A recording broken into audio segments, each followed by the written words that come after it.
Life is difficult, and sadness often feels like an unavoidable guest in our lives. But what if I told you that the narrative of feeling sad isn't where the story has to end? Sadness, while natural, is not something to wallow in. It's a signal, a wake-up call, urging you to take action. You don't have to drown in it.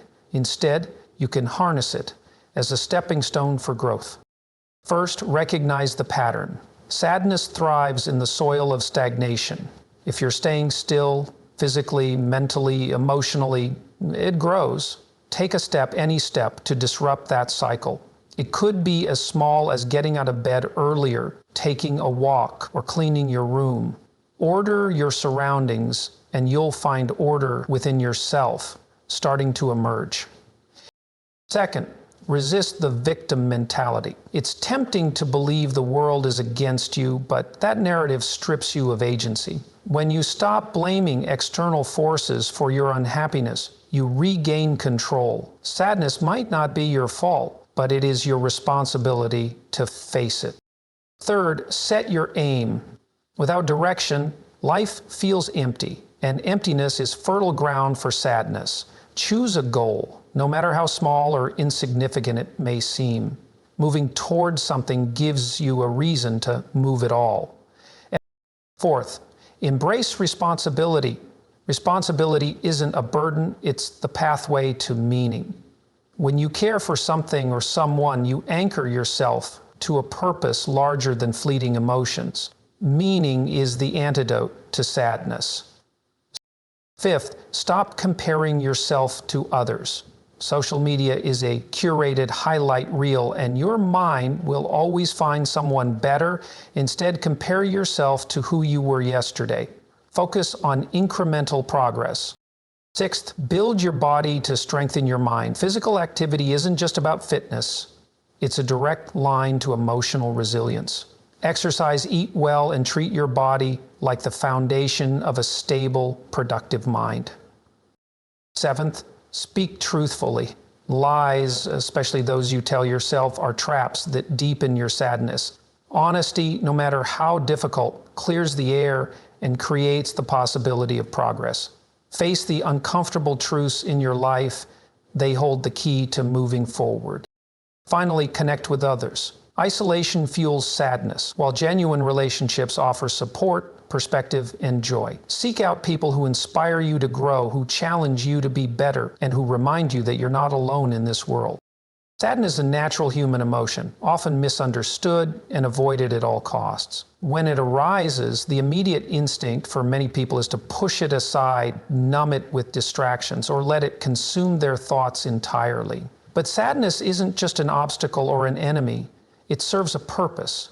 It's a signal, a deeply ingrained mechanism, alerting you that something in your life requires attention or change. Ignoring it only prolongs its grip on you, while facing it head-on can transform it into a catalyst for growth.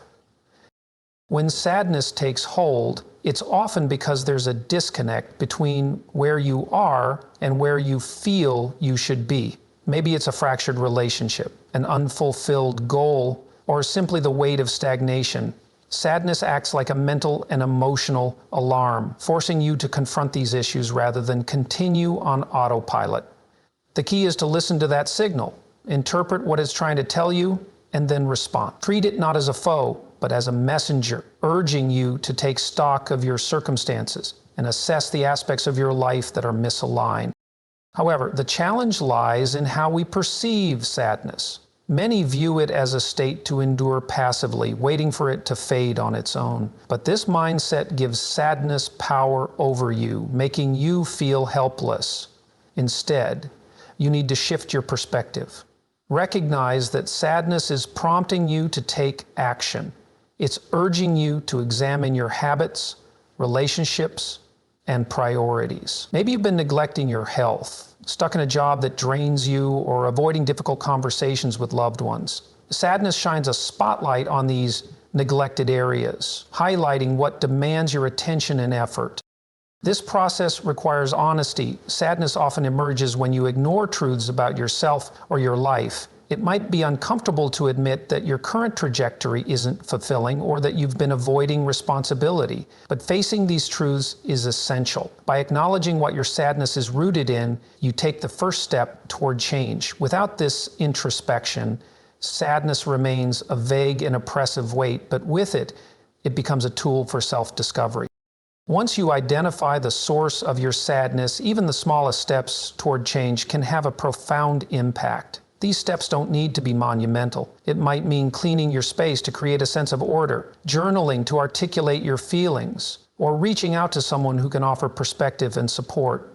The act of moving, of doing something, disrupts the paralysis that sadness often brings. Action, no matter how minor, creates momentum, and that momentum can carry you forward into a space of clarity and hope.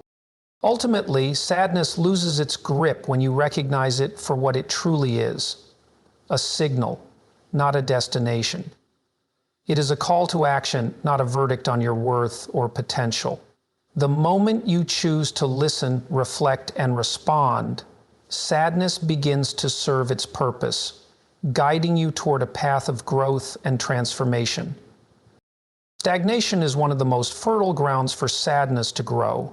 When life feels like it's not moving, when your days blur together without meaning or progress, sadness seeps in, feeding on the lack of change. It's in this stillness that negative emotions take root, amplifying feelings of hopelessness and helplessness. The key to breaking this cycle is simple yet profound. Take a step. Any step to disrupt the inertia. It doesn't have to be grand or perfectly planned. Action, no matter how small, is the antidote to stagnation. When you're feeling sad, it's easy to fall into a pattern of passivity. The weight of sadness can make even the smallest tasks seem insurmountable. You tell yourself, "What's the point?" or "I'll do it tomorrow." But the truth is, waiting for motivation to strike rarely works.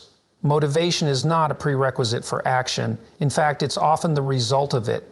Taking one small step, even when you don't feel like it, can create a ripple effect that pulls you out of the quicksand of stagnation. The first step doesn't need to be dramatic or life-changing. It could be as simple as getting out of bed and making it. It might mean stepping outside for fresh air, taking a shower, or tidying up your immediate surroundings. These small acts of movement might seem trivial, but they send a powerful message to your brain. Things are happening and change is possible.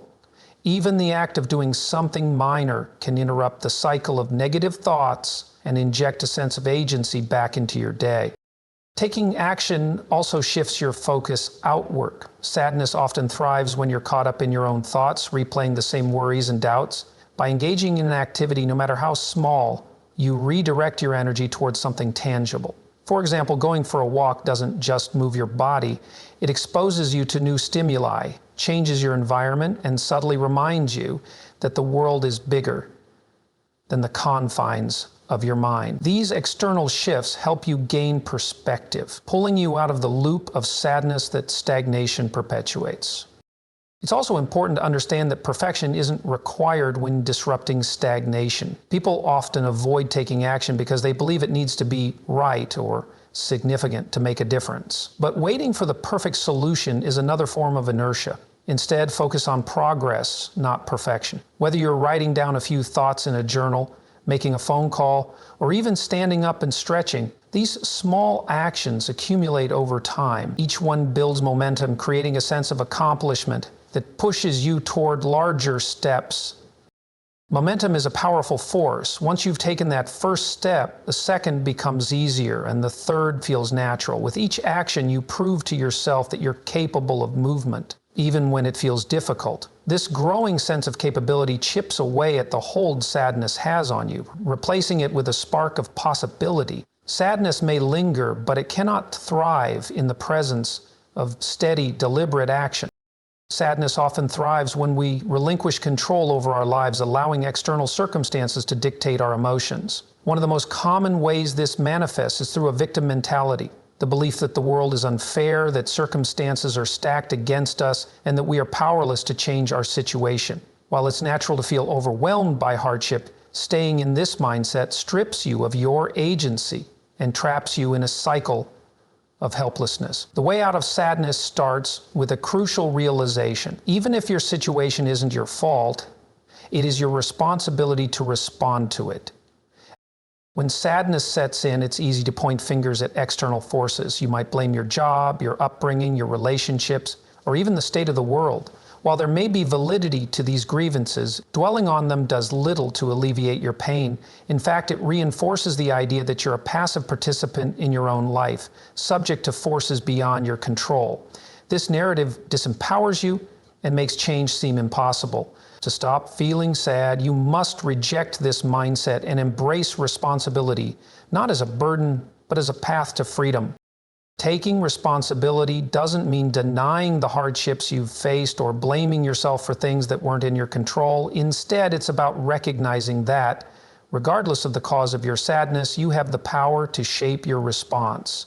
This shift in perspective is transformative.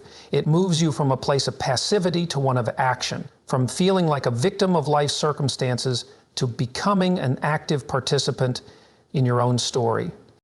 The first step in rejecting the victim mentality is to identify where you're giving away your power. Ask yourself, are there areas in my life where I'm waiting for someone else to fix things? Am I placing my happiness in the hands of others or external outcomes? This kind of introspection can be uncomfortable, but it's necessary. Once you identify these patterns, you can begin to reclaim control by focusing on what is within your power to change. Responsibility is not about fixing everything at once. It's about starting with small, manageable actions. If your sadness stems from feeling stuck in a dead-end job, taking responsibility might mean updating your resume, reaching out to a mentor, or learning a new skill. If it comes from a strained relationship, it could involve initiating an honest conversation or working on your communication skills. These actions might not solve the problem overnight, but they send a powerful signal to yourself. You are capable of making a difference. This mindset shift is liberating because it reframes sadness as a challenge rather than a defeat. Challenges can be met, obstacles can be overcome, and progress can be made. The more you take responsibility for your response to sadness, the less it controls you.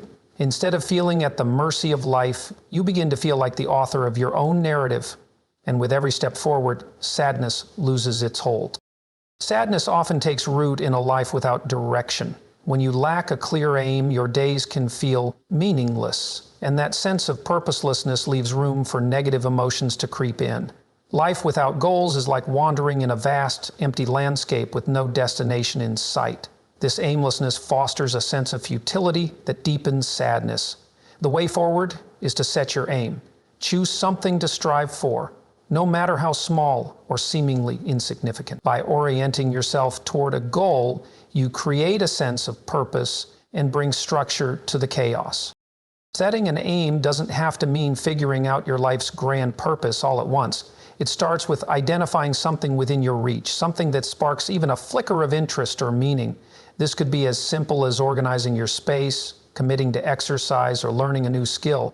These small goals provide momentum, helping you escape the inertia that sadness often imposes. The act of striving, even toward modest objectives, reminds you that you have agency over your life. When sadness takes over, it often feels like you're stuck in quicksand, sinking further with every passing day. Goals act as a rope to pull yourself out. They give you a reason to wake up in the morning, something to work toward that distracts from the weight of sadness. With each step you take toward that aim, no matter how small, you prove to yourself that progress is possible. This sense of forward motion begins to chip away at the hopelessness that sadness breeds. Setting an aim also forces you to confront the chaos in your life. Without direction, your energy scatters and your days become unstructured and disorganized. A clear goal acts as a compass, giving you a sense of order amidst the disorder. It narrows your focus and directs your efforts, ensuring that your time and energy aren't wasted. This process of creating order in your life is deeply fulfilling. It shifts your focus from what you lack to what you can achieve, from passivity to action. Moreover, the act of pursuing goals instills a sense of meaning. Human beings thrive when they feel they are moving toward something worthwhile. Meaning is the antidote to despair, and it is found in the pursuit, not the destination. Even if you don't achieve your goal immediately, the very act of striving gives you purpose. It reminds you that you are capable of growth, that you are not defined by your sadness, and that there is a future worth working toward. Finally, setting an aim teaches you resilience. The process will not always be smooth. You may face setbacks and moments of doubt, but these challenges are opportunities to learn and grow stronger. Every small victory builds confidence and reinforces the belief that you have the strength to face whatever comes your way. By giving yourself an aim, you create a path out of sadness, one step at a time, and rediscover the sense of meaning and direction that sadness so often obscures. Sadness often deepens when you measure your worth against others. The world today makes this comparison trap nearly unavoidable, with social media showing you an endless stream of carefully curated lives. Everyone seems happier, more successful, and more fulfilled than you, and this perception can magnify feelings of inadequacy and self-doubt. When you constantly compare yourself to others, you lose sight of your own progress and potential. The key to breaking free from this destructive cycle is simple yet profound. Stop comparing yourself to others and focus on comparing yourself to who you were yesterday. The first step is understanding the illusion of comparison. People show you what they want you to see, especially on platforms where highlights are displayed and struggles are hidden. You're not seeing the full picture of their lives, just the polished, edited version. Meanwhile, you know the raw, unfiltered reality of your own life, complete with its messiness and imperfections. Comparing your behind the scenes to someone else's highlight reel is unfair and ultimately pointless. It creates a distorted perception that undermines your self-worth and fuels your sadness. When you compare yourself to others, you also overlook the uniqueness of your journey. Every person has a different starting point, different circumstances, and different challenges. Expecting your path to look like someone else's is not only unrealistic, but also diminishes the value of your personal growth. Instead of looking outward for validation or measuring up to others, turn your focus inward. Reflect on where you've been, where you are, and where you want to go. This shift in perspective allows you to see progress that you might otherwise dismiss.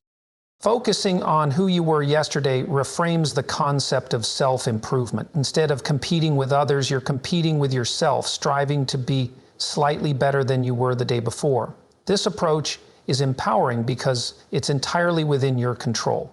Whether it's learning something new, adopting a healthier habit, or simply showing up for yourself in small ways, every step forward is a win. Over time, these incremental changes add up, building momentum and restoring a sense of pride in your own journey.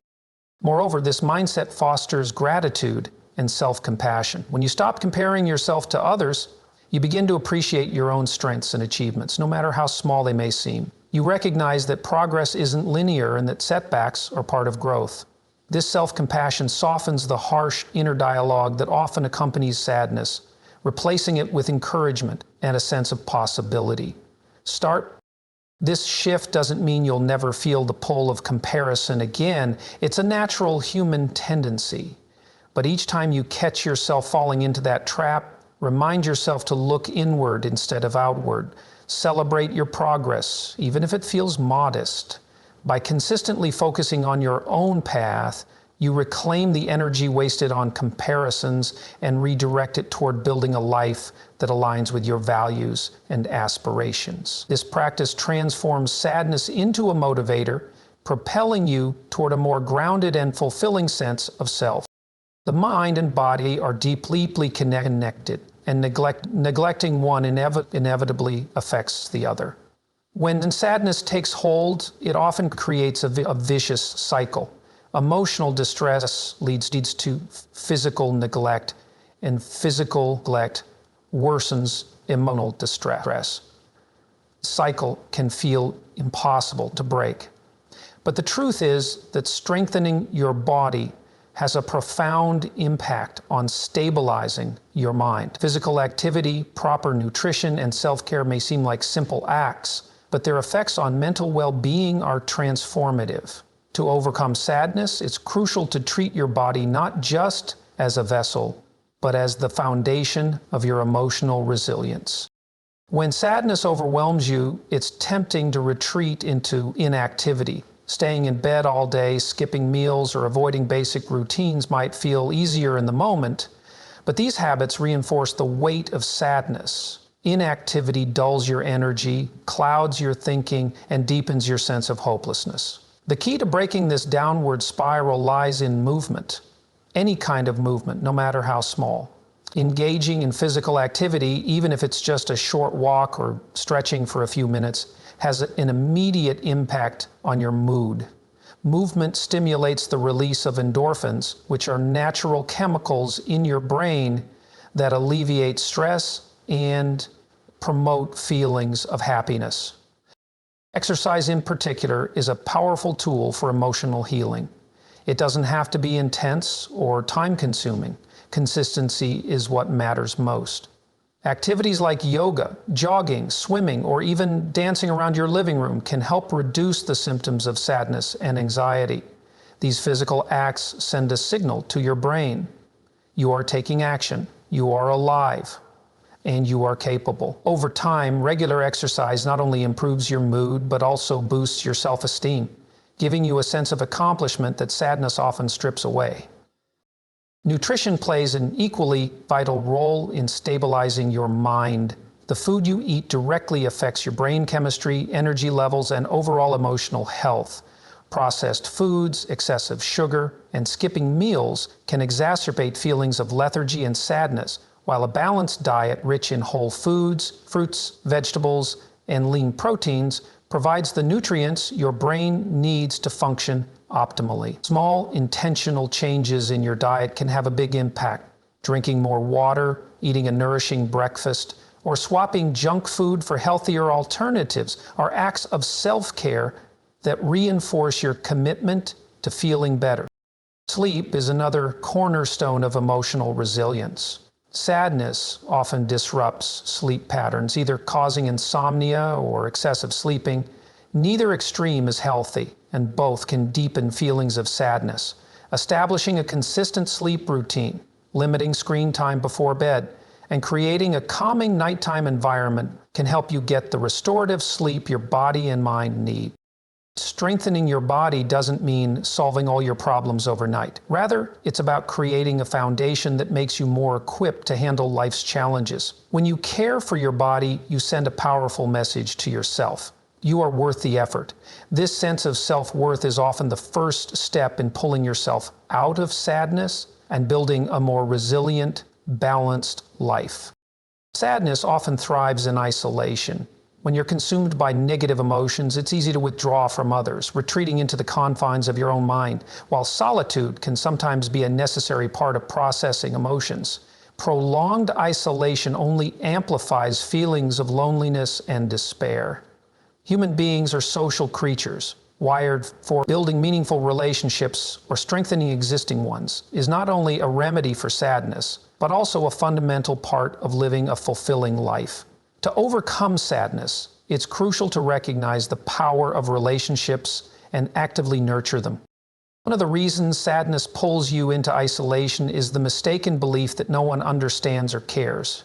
You might feel like a burden to others or assume that your struggles are too personal to share, but in reality, most people can relate to the experience of sadness in some way. Reaching out to someone you trust, a friend, family member, or even a therapist, allows you to break the silence and share your emotions. Speaking your thoughts aloud or simply having someone listen can provide immense relief. It's not always about finding solutions. Often, the act of connecting is enough to lighten the emotional load. Relationships also serve as a mirror, reflecting back perspectives that you might not see on your own. When sadness clouds your judgment, others can offer clarity, reminding you of your strengths and helping you see possibilities that might feel out of reach. These interactions create a sense of grounding, reminding you that you are not alone and that there are people who care about your well-being. This support system becomes a safety net, catching you when sadness feels overwhelming and helping you regain your balance. Strengthening relationships isn't just about seeking support, it's also about giving it.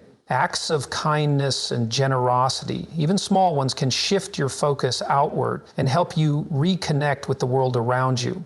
Whether it's offering a kind word, lending a helping hand, or simply being present for someone else, these moments of connection foster a sense of purpose and belonging. Helping others reminds you of your own value and builds relationships that are mutually enriching. It's also important to be intentional about the relationships you nurture. Surround yourself with people who uplift and inspire you, those who encourage your growth and well-being. Toxic or one-sided relationships can exacerbate sadness and drain your energy, so it's essential to set boundaries where necessary. Seek out connections that are built on mutual respect, trust, and care. In addition to personal relationships, engaging in community activities can provide a sense of belonging. Joining a group, volunteering, or participating in shared hobbies introduces you to people with similar interests and creates opportunities for connection. These experiences expand your social network and remind you that you are part of something larger than you. Investing in relationships doesn't mean that sadness will disappear overnight, but it creates a foundation of support, understanding, and love. These connections act as a buffer against life's challenges, giving you the strength to face them, while reminding you that you're never truly alone. Sadness can often feel like an overwhelming and permanent state, as though it has completely consumed your identity. This perception can make it difficult to see a way out, but it's important to remember that emotions, even the most intense ones, are temporary. They ebb and flow, and they do not define who you are. Recognizing this impermanence is a critical step toward regaining control and building a more balanced perspective. Learning to observe your emotions without being consumed by them is not about denying sadness. It's about seeing it as a passing experience rather than a fixed reality. When sadness takes hold, it's easy to catastrophize. A single bad day can feel like a bad life, and the weight of sadness tricks you into believing it will last forever. But emotions are inherently dynamic. They change as circumstances, thoughts, and actions evolve. Even the smallest shift, like engaging in a new activity or changing your environment, can alter how you feel. This truth is empowering because it reminds you that sadness, no matter how heavy, is not permanent. It is a state you're in, not a state you're destined to remain in. The first step in embracing the impermanence of emotions is to cultivate mindfulness. Mindfulness teaches you to sit with your feelings without judgment or resistance, observing them as they are. This practice creates a sense of distance between you and your sadness, allowing you to see it as an experience rather than an identity. Instead of thinking, "I am sad," this subtle shift in language can have a profound impact, reminding you that your emotions are just one part of your existence, not the entirety of it. Another way to confront the impermanence of sadness is to reflect on past experiences. Think about times when you felt similar emotions, moments when sadness seemed insurmountable. Recall how those feelings eventually passed, how you found moments of joy and relief again. This exercise reinforces the idea that sadness, like all emotions, is transient. It might linger, but it will not last forever. This perspective creates a sense of hope, reminding you that brighter days are possible, even if they feel distant right now. It's also important to recognize the role of action in shaping your emotions. While it's true that sadness can subside on its own over time, actively engaging with life accelerates this process.